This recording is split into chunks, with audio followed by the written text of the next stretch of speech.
بسم اللہ الرحمن الرحیم الحمدللہ والصلاة والسلام علی رسول اللہ اما بعد، جیسا کہ پچھلے درس میں ہم نے سورۃ البقرہ کی آیت نمبر 258 کی تلاوت، ترجمہ اور تفسیر سماعت کی، جس میں اللہ تبارک و تعالیٰ نے ارشاد فرمایا کہ اے حبیب صلی اللہ علیہ وسلم، کیا آپ نے اس کو نہ دیکھا جس نے ابراہیم سے اس کے رب کے بارے میں اس بنا پر جھگڑا کیا کہ اللہ نے اسے بادشاہی دی ہے؟ جب ابراہیم نے فرمایا میرا رب وہ ہے جو زندگی دیتا ہے اور موت دیتا ہے، اس نے کہا میں بھی زندگی دیتا ہوں اور موت دیتا ہوں۔ ابراہیم نے فرمایا تو اللہ سورج کو مشرق سے لاتا ہے، پس تو اسے مغرب سے لے آ۔ تو اس کافر کے ہوش اڑ گئے اور اللہ ظالموں کو ہدایت نہیں دیتا۔ اب اگلی آیت میں ارشاد باری تعالی او کالذی مر علی قریۃ وہی خاویۃ علی عروشها، کیا تم نے اس شخص کو نہ دیکھا جس کا ایک بستی پر گزر ہوا اور وہ بستی اپنے چھتوں کے بل گری پڑی تھی؟ قال انا یحیی ہذہ اللہ بعد موتها، تو اس شخص نے کہا اللہ انہیں موت کے بعد کیسے زندہ کرے گا؟ فاماتہ اللہ 100 عام ثم بعثہ، تو اللہ نے اسے 100 سال موت کی حالت میں رکھا۔ قال کم لبثت؟ قال لبثت یوما او بعض یوم، اس سے پوچھا گیا کیا تم یہاں کتنا عرصہ ٹھہرے؟ اس نے عرض کی میں ایک دن یا ایک دن سے کچھ کم وقت ٹھہرا ہوں۔ قال بل لبثت 100 عام فانظر الى طعامک وشرابک لم یتسنہ، اللہ نے فرمایا نہیں بلکہ تو یہاں 100 سال ٹھہرا ہے اور اپنے کھانے اور پینے کو دیکھ کہ اب تک بدبودار نہیں ہوا۔ وانظر الی حمارک، اور اپنے گدھے کو دیکھ جس کی ہڈیاں تک سلامت نہ رہی۔ وَلِنَجْعَلَكَ آیَةً لِلنَّاسِ وانظر الی العظام کیف ننشزها ثم نکسوها لحما، اور یہ سب اس لیے کیا گیا ہے تاکہ ہم تمہیں لوگوں کے لیے ایک نشانی بنا دے، اور ان ہڈیوں کو دیکھ کہ ہم انہیں کیسے اٹھاتے ہیں یعنی زندہ کرتے ہیں، پھر انہیں گوشت پہناتے ہیں۔ فلما تبین له قال اعلم ان اللہ علی کل شیء قدیر، تو جب یہ معاملہ اس پر ظاہر ہو گیا تو وہ بول اٹھا میں خوب جانتا ہوں کہ اللہ ہر چیز پر قادر ہے۔ او کالذی مر علی قریہ، اس کی طرح جس کا ایک بستی پر گزر ہوا۔ اکثر مفسرین کے بقول اس آیت میں بیان کیا گیا واقعہ حضرت عزیر علیہ السلام کا ہے، اور بستی سے بیت المقدس مراد ہے۔ جب بخت نصر بادشاہ نے بیت المقدس کو ویران کیا اور بنی اسرائیل کو قتل و غارت گیری کر کے تباہ کر ڈالا، تو ایک مرتبہ حضرت عزیر علیہ السلام کا وہاں سے گزر ہوا۔ آپ کے ساتھ ایک برتن کھجور اور ایک پیالہ انگور کا رس تھا، اور آپ ایک گدھے پر سوار تھے۔ تمام بستی میں پھرے لیکن کسی شخص کو وہاں نہ پایا۔ بستی کی عمارتیں گری ہوئی تھی۔ آپ نے تعجب سے کہا انا یحیی ہذہ اللہ بعد موتها، اللہ تعالیٰ انہیں ان کی موت کے بعد کیسے زندہ کرے گا؟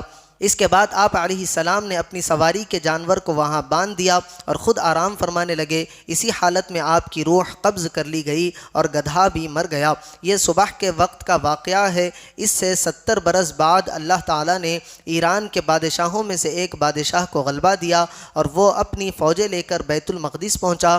اس کو پہلے سے بھی بہتر طریقے پر آباد کیا، اور بنی اسرائیل میں سے جو لوگ باقی رہ گئے تھے وہ دوبارہ یہاں آ کر بیت المقدس اور اس کے گرد و نواح میں آباد ہو گئے، اور ان کی تعداد بڑھتی رہی۔ اس پورے عرصے میں اللہ تعالیٰ نے حضرت عزیر علیہ السلام کو دنیا کی آنکھوں سے پوشیدہ رکھا اور کوئی آپ کو نہ دیکھ سکا۔ جب آپ کی وفات کو 100 سال گزر گئے تو اللہ تعالیٰ نے آپ کو زندہ کیا۔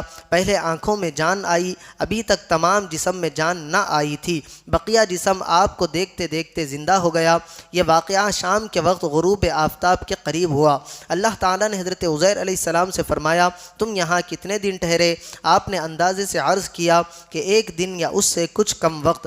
آپ کا خیال یہ ہوا کہ یہ اسی دن کی شام ہے جس کی صبح کو وہ سوئے تھے۔ اللہ تعالیٰ نے فرمایا تم یہاں 100 سال سے ٹھہرے ہو، اپنے کھانے اور پانی یعنی کھجور اور انگور کے رس کو دیکھو، ویسا ہی صحیح سلامت باقی ہے، اس میں بو تک پیدا نہیں ہوئی، اور اپنے گدھے کو دیکھو کہ اس کا کیا حال ہوا۔ چنانچہ آپ نے دیکھا کہ وہ مر چکا ہے، اس کا بدن گل گیا اور اعضاء بکھر گئے، صرف سفید ہڈیاں چمک رہی تھی۔ آپ کی آنکھوں کے سامنے اس کے اعضاء جمے ہوئے، اعضاء اپنی اپنی جگہ پر آئے، ہڈیوں پر گوشت چڑھا، گوشت پر کھال آئی، بال نکلے، پھر اس میں روح پھونک دی گئی۔ اور وہ اٹھ کھڑا ہوا اور آواز نکالنے لگا۔ آپ نے اللہ تعالیٰ کی قدرت کا مشاہدہ کیا اور فرمایا میں خوب جانتا ہوں کہ اللہ تعالیٰ ہر شے پر قادر ہے، یعنی یقین تو پہلے ہی تھا، اب عین الیقین یعنی دیکھنے والا یقین حاصل ہو گیا۔ پھر آپ اپنی سواری پر سوار ہو کر اپنے محلے میں تشریف لائے۔ سر اقدس اور داڑھی مبارک کے بال سفید تھے۔ عمر وہی 40 سال کی تھی۔ کوئی آپ کو نہ پہچانتا تھا۔ اندازے سے اپنے مکان پر پہنچے۔ ایک ضعیف بڑھیا ملی جس کے پاؤں رہ گئے تھے، وہ نابینا ہو گئی تھی۔ وہ آپ کے گھر کی باندی تھی اور اس نے آپ کو دیکھا ہوا تھا۔ آپ نے اس سے دریافت فرمایا کہ یہ عزیر کا مکان ہے؟ اس نے کہا ہاں، لیکن عزیر کہاں ہے؟ انہیں تو غائب ہوئے 100 سال گزر گئے۔ یہ کہہ کر وہ خوب روئی۔ آپ علیہ السلام نے فرمایا میں عزیر ہوں۔ اس نے کہا سبحان اللہ، یہ کیسے ہو سکتا ہے؟ آپ نے فرمایا اللہ تعالیٰ نے مجھے 100 سال موت کی حالت میں رکھ کر پھر زندہ کیا ہے۔ اس نے کہا حضرت عزیر علیہ السلام مستجاب الدعوات تھے، جو دعا کرتے قبول ہوتی تھی۔ آپ دعا کیجئے کہ میری آنکھیں دوبارہ دیکھنا شروع کر دے تاکہ میں اپنی آنکھوں سے آپ کو دیکھوں۔ آپ نے دعا فرمائی اور وہ عورت کی آنکھیں واپس آ گئی۔ آپ نے اس کا ہاتھ پکڑ کر فرمایا خدا کے حکم سے اٹھ۔ یہ فرماتے ہی اس کے معذور پاؤں درست ہو گئے۔ اس نے آپ کو دیکھ کر پہچانا اور کہا میں گواہی دیتی ہوں کہ آپ بے شک حضرت عزیر علیہ السلام ہے۔ وہ آپ کو بنی اسرائیل کے محلے میں لے گئی۔ وہاں ایک مجلس میں آپ کے فرزند تھے جن کی عمر 118 سال کی ہو چکی تھی، اور آپ کے پوتے بھی تھے جو بوڑھے ہو چکے تھے۔ بڑھیا نے مجلس میں پکارا یہ حضرت عزیر علیہ السلام تشریف لائے ہیں۔ اہل مجلس نے اس عورت کو جھٹلایا۔ اس نے کہا مجھے دیکھو، ان کی دعا سے میری حالت ٹھیک ہو گئی۔ لوگ اٹھے اور آپ کے پاس آئے۔ آپ کے فرزند نے کہا کہ میرے والد صاحب کے کندھوں کے درمیان سیاہ بالوں کا ایک ہلال یعنی چاند تھا، جس میں مبارک کھول کر دیکھا گیا تو وہ موجود تھا۔ نیز اس زمانے میں توریت کا کوئی نسخہ باقی نہ رہا تھا، کوئی اس کا جاننے والا موجود نہ تھا۔